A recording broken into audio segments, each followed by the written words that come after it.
These images show a group of CPC members participating in communist international conferences in Moscow between the years 1922 and 1924.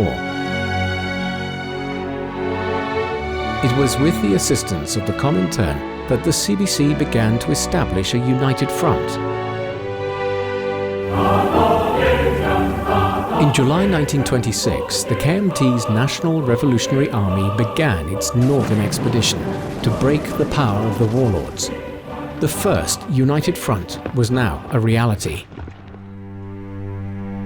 On April 12, 1927, aided and abetted by the imperialist powers, Chiang Kai-shek struck.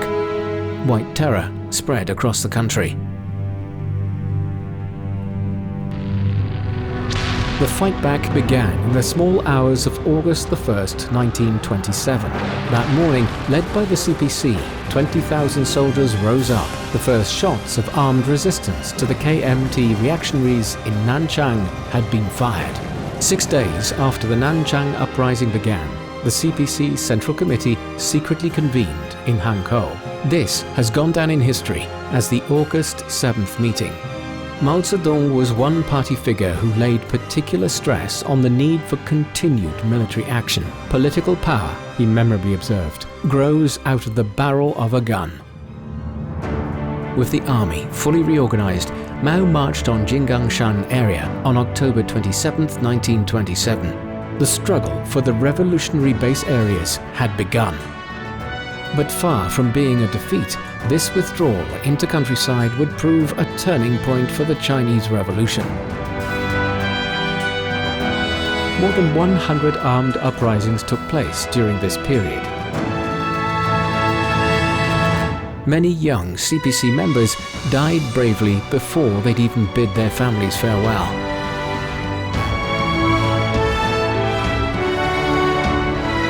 In April 1928, Zhu De and Chen Yi led the remaining Nanchang uprising troops and southern Hunan uprising peasant forces to the Jinggangshan area.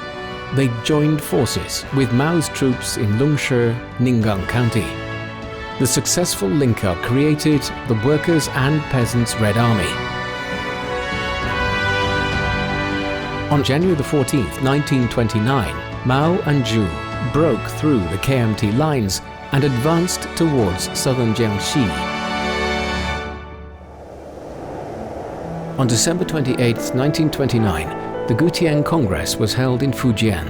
It placed party and army building on a firm ideological footing and reaffirmed absolute party control over the People's Army. At a critical moment for the revolution, the Chinese Communists, represented by Mao Zedong, discovered a revolutionary road.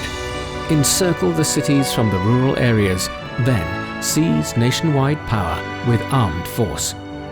The spirit of Jinggangshan and that of the Soviet area, formed during the exploration of this road, are timeless, carrying as they do the original aspirations and missions of the CPC. They continue to foster the CPC's great revolutionary spirit to this very day.